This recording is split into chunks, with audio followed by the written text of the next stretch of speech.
আজকে একটা পাখিও শিকার করতে পারলাম না। আজকে দিনটা মাটি হয়ে গেল। শুধু শুধু সময় নষ্ট করে লাভ নেই। যাই, বাড়ির দিকে যাই। উফ, আমার পায়ের তলায় কি যেন ফুটে গেল। অনেক রক্ত বের হচ্ছে। সামনে একটা কুঁড়ে ঘর দেখা যাচ্ছে। বাইরে কে যেন রান্নাও করছে। শুনছেন? কিছু বলছেন? এ কি, আপনার পায়ের তলা দিয়ে তো অনেক রক্ত পড়ছে। আপনি এখানে বসুন, নড়াচড়া করবেন না।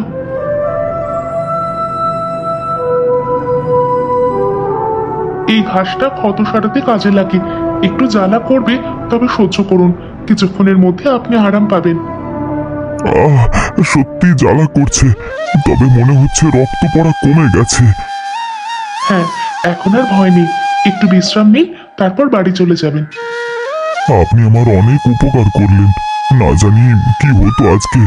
আচ্ছা, আপনি কি এই জঙ্গলে একা থাকেন? হ্যাঁ, একাই থাকি। এই কুঁড়ে ঘরটাই আমার সব। ভয় লাগে না আমার। জঙ্গলই আমার আপন জায়গা। এখানে থাকতে থাকতে অভ্যাস হয়ে গেছে। একা? আপনার পরিবার? ছিল, অনেক বছর আগে। বাবা কাঠ কাটতে গিয়ে আর ফিরে আসেননি। মা অসুখে মারা গেছে। তারপর থেকে এই জঙ্গলেই আমি বড় হয়েছি।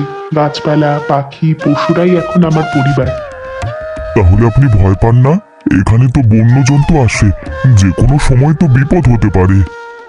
পশু পাখি মানুষকে ততটা কষ্ট দেয় না, যতটা মানুষ পশু পাখিকে দেয়।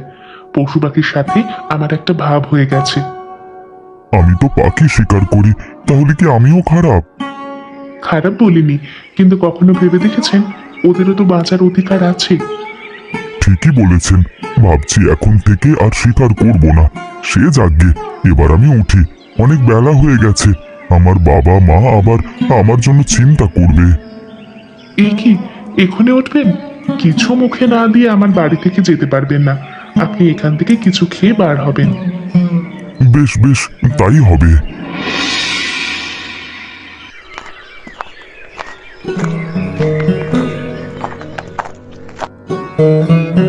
কি গো সরস্বতী, তোমাকে এমন চিন্তিত লাগছে কেন?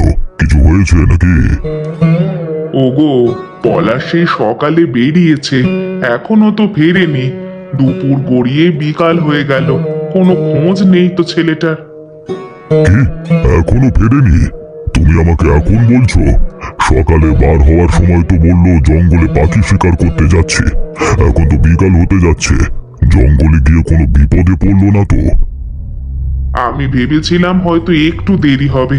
মাঝে মধ্যেই তো জঙ্গলে গিয়ে দেরি করে ফেলে, কিন্তু আজ এত দেরি করছে কেন তা তো বুঝতে পারছি না।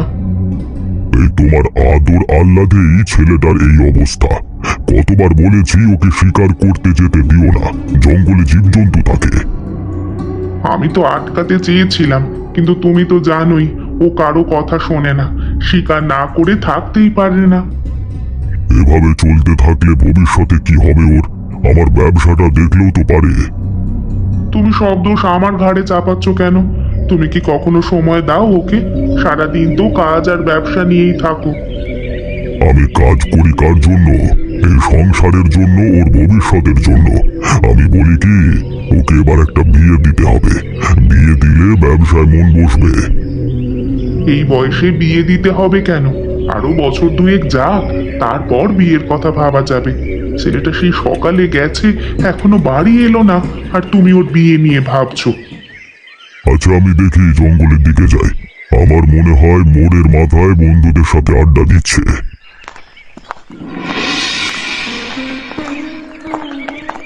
কে রে, পলাশ নাকি? আয় আয়, আমার পাশে বস। দুদিন ধরে তোকে কেমন চুপচাপ দেখছি। সেদিন জঙ্গলে গিয়ে এত দেরি করে বাড়ি ফিরলি কেন রে? তোর মা তো কেঁদে অস্থির। দিদিমা, সেদিন একটা দুর্ঘটনা হয়ে গিয়েছিল। দুর্ঘটনা? কেমন দুর্ঘটনা? কোথাও আঘাত পেয়েছিলি নাকি? হ্যাঁ দিদিমা, পায়ের তলায় ধারালো কিছু ফুটে গিয়েছিল। অনেক রক্ত পড়ছিল। আমি ঠিক বুঝতে পারছিলাম না কি করব। তখন জঙ্গলের ভেতর একটা কুঁড়ে ঘর দেখতে পাই, সেখানেই। তারপর কেউ ছিল সেখানে? ছিল দিদিমা, কৃষ্ণা নামের একটা মেয়ে। সে একাই থাকে ও জঙ্গলে। আমাকে বসিয়ে পায়ের ক্ষতটা পরিষ্কার করলো, ঘাস থেকে রস বের করে লাগিয়ে দিল। সত্যি বলছি দিদিমা, একটু পরেই রক্ত পড়া বন্ধ হয়ে গেল। জঙ্গলের মেয়ে একা থাকে? তার বাড়ির লোকজন নেই? নেই দিদিমা, ছোটবেলায় বাবা হারিয়েছে, মা অসুখে মারা গেছে। তারপর থেকে একাই থাকে। গাছপালা পশু পাখি তার আপনজন। সে খুব সাহসী আর মনটা খুব ভালো। তাই নাকি? তারপর? দিদিমা জানো, সে আমাকে বলেছে পশু পাখিরও বাঁচবার অধিকার আছে। আমি তো এতদিন শুধু শিকার করেছি, কিন্তু তার কথা শুনে মনে হলো আমি যেন ভুল করছিলাম।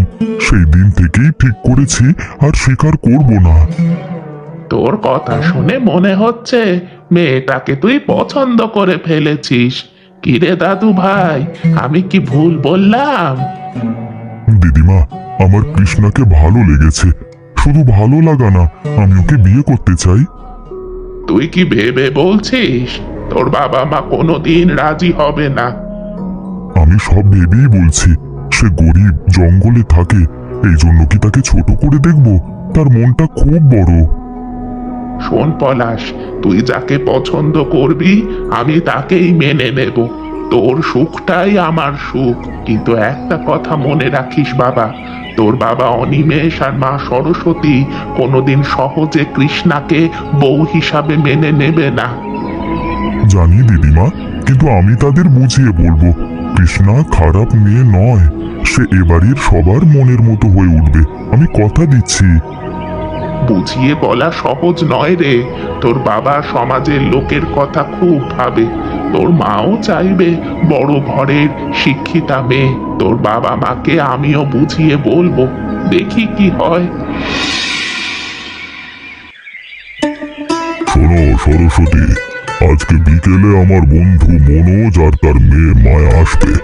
মায়ার সাথে আমাদের পলাশের বিষয় নিয়ে আলোচনা করতে হবে, মানে বিয়ের বিষয়টা। এত তাড়াহুড়ো কেন? পলাশকে তো কিছুই জানালে না। ছেলেকে সব কথা আগে থেকে জানাতে হয় না।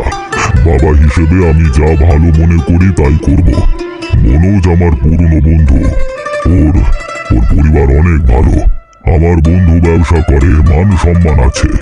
এমন সম্পর্ক হাতছাড়া করা ঠিক হবে না। কিন্তু তুমি জানো পলাশ তো কৃষ্ণা নামের একটা মেয়েকে পছন্দ করে। সেই জঙ্গলের মেয়ে যে একা কুঁড়ে ঘরে থাকে, ওসব আবেগের কথা আমি শুনতে চাই না। মায়ার সাথে বিয়ে দিলে সব আবেগ ধুয়ে যাবে। মেয়েটা নাকি খুব ভালো। পলাশ বলছিল মেয়েটা নাকি পলাশকে সাহায্য করেছে। সাহায্য করেছে বলেই কি বিয়ে করতে হবে? সমাজে আমাদের একটা অবস্থান আছে। লোকজন কি বলবে? ব্যবসার লোকেরা হাসাহাসি করবে না? সমাজের কথা ভেবে কি ছেলের সুখটা দেখবে না? আমি যাকে পছন্দ করব তার সাথেই পলাশের বিয়ে হবে। এই নিয়ে আর কথা বাড়িও না। মায়া কলেজে পড়ে, শিক্ষিতা মেয়ে, দেখতে শুনতেও সুন্দরী, ভদ্র পরিবার। এমন মেয়ে বউ হয়ে এলে আমাদের জন্য ভালো হবে। কিন্তু পলাশ যদি রাজি না হয়? রাজি করাতে হবে। ছেলে মানে কি নিজের মতো চলবে? আজকে সন্ধ্যেতেই পাকা কথা হবে। পঞ্জিকা দেখে দিন তারিখও ঠিক করে ফেলবো। তুমি যা ভালো মনে করো তাই হবে। তোমার কথার উপর তো কেউ কথা বলতে পারে না। দিদিমা, তুমি কোথায়? দেখো কাকে নিয়ে এসেছি। তুই কাকে নিয়ে এসেছিস দাদু ভাই? ও মা, কি সুন্দর দেখতে! আমি বুঝতে পেরেছি, এই সেই কৃষ্ণা। তোমার নাতবউ দিদিমা, আমি বিয়ে করে এনেছি। এখন থেকে কৃষ্ণাই বাড়িতেই থাকবে। কিন্তু দাদু ভাই, তোর বাবা মা তো বাড়িতে নেই। ওই যে কাল বিকেলে যারা এসেছিল তাদের বাড়ি গেছে। তুমি আমাকে বিয়ে করেছো, কিন্তু এই বাড়ির কেউ জানে না। তুমি তো বললে সবাইকে বলেছো। তোর কথা সবাইকে বলেছে, কিন্তু আজকে বিয়ে করবে এই কথাটা বলেনি। তবে তোকে আমার খুবই পছন্দ হয়েছে। দিদিমা, আমার যে খুব ভয় করছে। এত বড় লোক বাড়িতে বিয়ে করে আসা আমার একদম ঠিক হয়নি। আপনার নাতি আমাকে কিছুই বলেনি। তোমাকে কিছু বলে উঠতে পারিনি। এ বাড়িতে তোমাকে যখন নিয়ে এসেছি সবাই সবকিছু জানতে পারবে, তুমিও ধীরে ধীরে সব জানতে পারবে।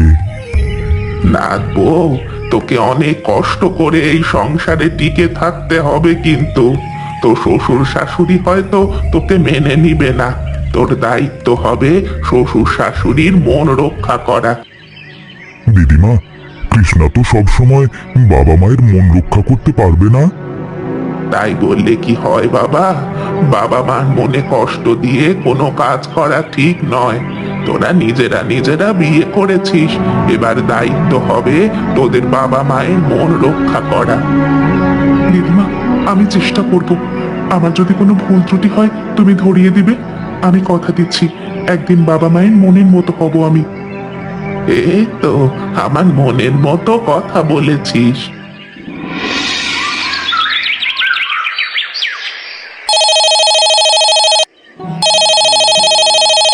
দেখ মা, তোর শ্বশুর মশাই ফোন করেছে। আরে বিয়ে হওয়ার আগে এত খোঁজ খবর নিচ্ছে, তাহলে বিয়ে হয়ে গেলে কি করবে? বাবা তুমি আগে ফোন রিসিভ করো, দেখো কি বলে। হ্যালো, আরে বন্ধু ছেলের বউয়ের এত ঘন ঘন খোঁজ খবর নিলে চলবে কেমন করে? মেয়ে তো আমাকে কয়েকদিন পরে ভুলে যাবে। আচ্ছা বল কি কি এত বড় অপমান?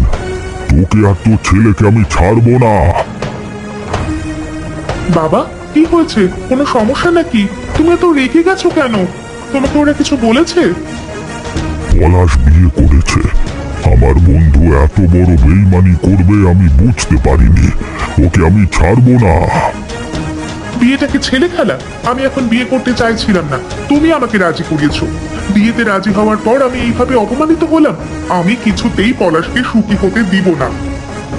আমিও আমার বন্ধুকে ছাড়বো না। আমাকে অপমান করবার স্বাদ ওকে মিটিয়ে দেব। কালকেই যাব ওদের বাড়ি। পলাশের যদি অন্য জায়গায় বিয়েই দেবে, তাহলে আমার সাথে বিয়ে ঠিক করার কি দরকার ছিল? অনিমেষ তো বলল তারা কিছুই জানে না। হঠাৎ করে পলাশ নাকি এক ফকিন্নিকে বিয়ে করে নিয়ে এসেছে। জানে না আবার? তোমার বন্ধু মিথ্যা বলেছে। মিথ্যা কি সত্যি বলেছে সেটা ওদের বাড়ি গেলেই বোঝা যাবে। ঠিক বলেছো বাবা, ওদের বাড়ি গিয়ে বোঝাপড়াটা হবে।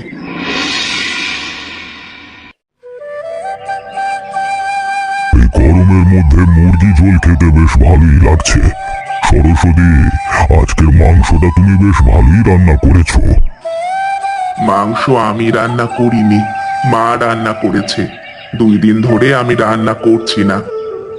কই, আমি তো রান্না করিনি। আমার মনে হয় কৃষ্ণা রান্না করেছে। কৃষ্ণার রান্নার হাত খুবই ভালো। কি, ওই মেয়েটা রান্না করেছে? আগে বলনি কেন? আমি জানলে কোনোদিন এই মাংস মুখে দিতাম না। কৃষ্ণা তো 2 দিন ধরে রান্না করছে। রান্না খেয়ে তোদের বোঝা উচিত ছিল। ওই মেয়েকে বাড়ি থেকে দূর না করা অবধি আমার শান্তি নেই। মা, তুমি ওই মেয়েকে একদম মাথায় তুলবে না। বাবা, যা হওয়ার হয়ে গেছে, তুমি মেনে নাও। আমাদের পলাশ যদি এই মেয়েকে বিয়ে করে সুখে থাকে, তাহলে আমাদের এতে রাগ করে লাভ কি?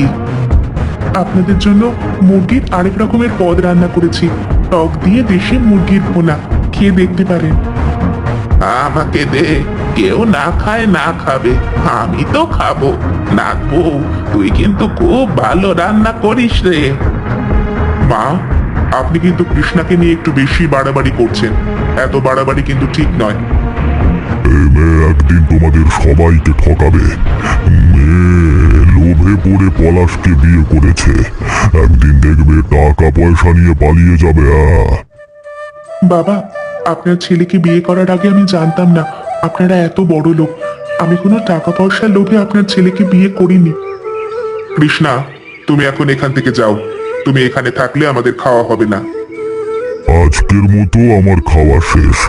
এই মেয়ে রান্না করলে আমি আর খাবো না।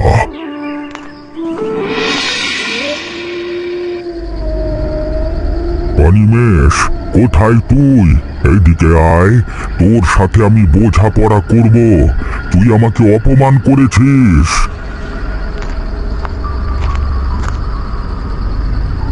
আরে বন্ধু তুই, আরে বস বস, তুই এসেছিস, খুব ভালো হয়েছে। মায়া, বসো বসো। আমি বসতে আসিনি, এসেছি তোর সাথে বোঝাপড়া করতে। তুই আমাদের এভাবে অপমান না করলেও পারতিস। বিশ্বাস কর বন্ধু, আমার ছেলে এমন কাজ করবে আমি ভাবতেই পারিনি। আমার ছেলের এই কাজের জন্য তোদের কাছে মাপ চাই। তবে একটা কথা বলে রাখছি, কৃষ্ণা মেয়েটাকে আমি বাড়ি থেকে বের করে দেব। দেখ বন্ধু, আমার মেয়ের সাথে তোর ছেলের সাথে বিয়ে হওয়ার কথা ছিল। আমাদের আত্মীয় স্বজন সবাই সেটা জানে। এখনো সবাই জানে তোর ছেলের সাথে আমার মেয়ের বিয়ে হবে। আমি যদি সবাইকে বলে দিই তোর ছেলে বিয়ে করেছে, তাহলে সমাজে মুখ দেখাতে পারবো না আমি। আমি কথা দিচ্ছি, আমার ছেলের সাথে তোর মেয়ের বিয়ে হবে। দুদিনের মধ্যেই বিয়ে হবে। তোরা এই দুদিন আমাদের বাড়িতে থাকবি। দেখুন আঙ্কেল, আমি কোনো বিবাহিত ছেলের সাথে বিয়ে করতে পারবো না। বাবা চলো, এখানে থেকে কোনো লাভ নেই। মায়া, আমার রাগ করো না। কৃষ্ণার সাথে পলাশের ডিভোর্সের ব্যবস্থা আমি করব। ওদের ডিভোর্স হলেও তোমার সাথে পলাশের বিয়ে হবে। মায়া, ভেবে দেখ, এই সিদ্ধান্তে তুই যদি রাজি থাকিস তাহলে পলাশের সাথে তোর বিয়ে হবে। ঠিক আছে, আমি রাজি। তবে ডিভোর্স না হলে আমি কিন্তু কোনোভাবেই পলাশকে বিয়ে করতে পারবো না। তুই যা বলবি তাই হবে। এবার চল আমরা বাড়ি যাই। বন্ধু, তোদের কোথাও যেতে হবে না। তোরা এখন থেকে বাড়িতে থাকবি। মায়া এখানে থাকলে ভালো হয়। আমি চাই পলাশ আর মায়ার মধ্যে বন্ধুত্বটা ভালোভাবে হোক। আচ্ছা বন্ধু, তুই যখন চাইছিস তাহলে আমরা এখানেই থেকে যাই। ও কি যন্ত্রণা করছে! বাতের ব্যথার যন্ত্রণা আমি সহ্য করতে পারছি না। আন্টি, আন্টি, আপনার কি হয়েছে? আপনি বাচ্চাদের মতো করে চিৎকার করছেন কেন? আমার পায়ে বাতের ব্যথা করছে। মাঝে মাঝে ব্যথাটা খুবই বেশি হয়। তোমার আঙ্কেল একটা ওষুধ কিনে এনেছিল, সেই ওষুধ পায়ে মালিশ করলে ব্যথাটা একটু কম হয়। মায়া মা, দেখো তো ওষুধটা আলমারির মাথার ওপর আছে কিনা। আপনি আমাকে হুকুম করছেন? আন্টি, আপনার ছেলের সাথে আমার এখনো বিয়ে হয়নি, এটা আপনি মনে রাখবেন কিন্তু। তুমি আমার মেয়ের মতো মা, তোমাকে মেয়ে মনে করে কাজ করতে বলেছি মাত্র। সরি আন্টি, আমি আপনাকে ওষুধ খুঁজে দিতে পারবো না।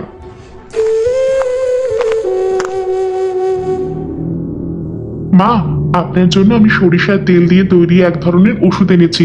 এটা আপনার পায়ে মালিশ করে দিলে আপনি অনেকটা আরাম পাবেন। তোমাকে এখানে কে আসতে বলেছে? আমি না বলেছি আমার আশেপাশে আসবে না? তোমার জন্য আমার ছেলেটা বড় হয়ে গেছে। আপনি কষ্ট পাচ্ছেন আমি অনেকক্ষণ ধরে শুনছি। আপনার কষ্ট দেখে আমি আর না এসে পারলাম না মা। আপনি আপনি আমাকে একটু মালিশ করতে দিন মা। ছি, এইসব কেউ পায়ে মালিশ করে? একটা গেঁয়ো মেয়ে কি নাকি নিয়ে আসছে আর আপনি তাই মালিশ করবেন? এই নোংরা জিনিসটা আপনার পায়ে মালিশ করলে ব্যথা আরো বেশি হবে আন্টি। দাঁড়িয়ে না থেকে যা করার তাড়াতাড়ি করো, আমি আর ব্যথা সহ্য করতে পারছি না। আচ্ছা মা। মা, এখন কেমন লাগছে? দেখবেন পায়ের ব্যথা একদম সেরে যাবে। আমি জঙ্গলের মেয়ে, তাই লতা পাতা দিয়ে বিভিন্ন ধরনের ওষুধ তৈরি করতে পারি। অনেক ভালো লাগছে। মনে হচ্ছে আমার পায়ের ব্যথাটা একদম সেরে গেছে, আর মালিশ করতে হবে না। আপনি তাহলে একটু ঘুমানোর চেষ্টা করুন। মায়া দিদি, এই ঘর থেকে চলুন।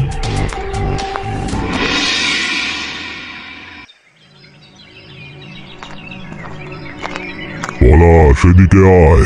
সকাল সকাল কোথায় যাচ্ছিস? আমি চাকরির জন্য চেষ্টা করছি। একটা চাকরি হয়ে গেলে কৃষ্ণাকে নিয়ে এ বাড়ি ছেড়ে চলে যাব। এ বাড়ি ছেড়ে কোথায় যাবি? শোন পলাশ, জীবনটা এত সোজা না। দেখবি দুদিন পর আবার এ বাড়িতে চলে আসতে হবে। একবার যদি চলে যাই আমি আর কোনোদিন এ বাড়িতে ফিরে আসবো না। তোমার বাড়ি আমি আর থাকতে চাই না। তাছাড়া মায়া আর মনোজ আঙ্কেল এ বাড়িটা দূষিত করে দিয়েছে। তোর এই সব আবেগের কথা রেখে এই কাগজে একটা সই করে দে। সই করে দিলে সব ঝামেলা মিটে যাবে। কিসের কাগজ এটা? তুমি চাইলেই আমি সই করবো এটা ভাবলে কি করে তুমি? এটা তোর আর কৃষ্ণার ডিভোর্সের কাগজ। তোদের ডিভোর্স হয়ে গেছে, তোকে আমি মায়ার সাথে বিয়ে দেব।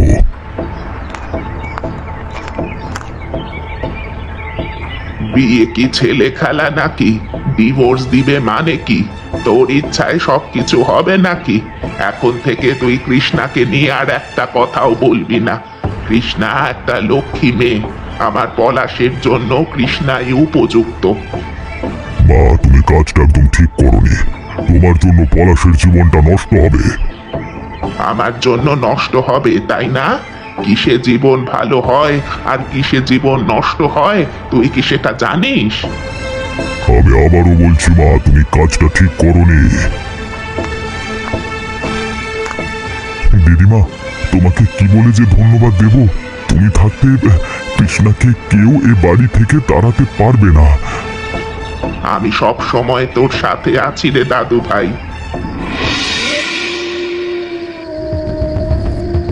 বাবা পলাশ, কোথায় তুই? দেখ, তোর বাবা অজ্ঞান হয়ে পড়ে আছে। তাড়াতাড়ি এই দিকে আয় বাবা। ওগো, ওগো, তোমার কি হলো? তুমি কথা বলছো না কেন?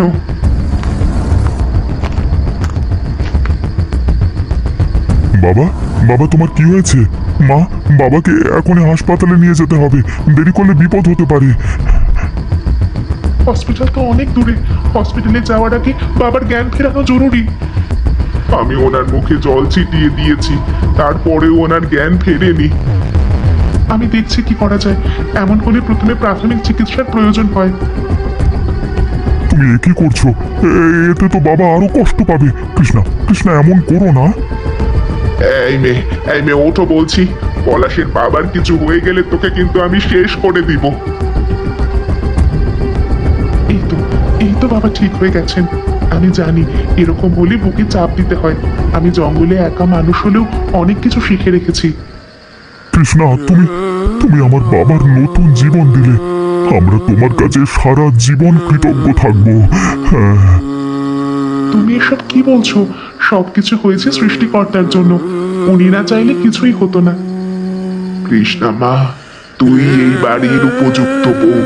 তুই ছাড়া পলাশের যোগ্য আর কেউ হতে পারে না।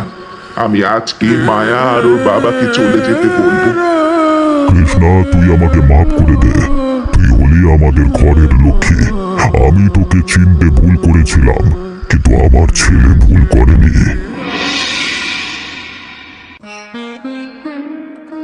আমি না বলেছিলাম একদিন সব ঠিক হয়ে যাবে? তবে এত দ্রুত সব ঠিক হয়ে যাবে আমি কল্পনাও করতে পারিনি। আমার মতো অসহায় মেয়েকে মেনে না নেওয়ারই কথা। তবে প্রথম থেকে দিদিমা আমার সাথে ছিল। দিদিমার জন্য দ্রুত সবকিছু সম্ভব হয়েছে। দিদিমা তো আমাদের পাশে ঢাল হয়েছিল। কৃষ্ণা, ভাবছি এবার থেকে বাবার ব্যবসার হালটা আমার ধরতে হবে। বাবার শরীরটা বেশি ভালো নেই, বাবাকে এবার ছুটি দিতে হবে। এ তো খুবই ভালো কথা। এখন থেকে তুমি ব্যবসার দায়িত্ব নেবে আর আমি নেব সংসারের দায়িত্ব। কৃষ্ণা, এই বাড়িতে আবার যদি সামান্যতম তোমার অসুবিধে হয় আমাকে সাথে সাথে বলবে। আমার মনে হয় আর কোনো সমস্যা হবে না। মনোজ আঙ্কেল আর মায়া দিদি চলে গেছে যখন, এই বাড়িতে আর কোনো সমস্যা হবে না। এখন থেকে আমরা দুজন মিলে চেষ্টা করব সবাইকে সুখী রাখতে। একদম ঠিক বলেছো।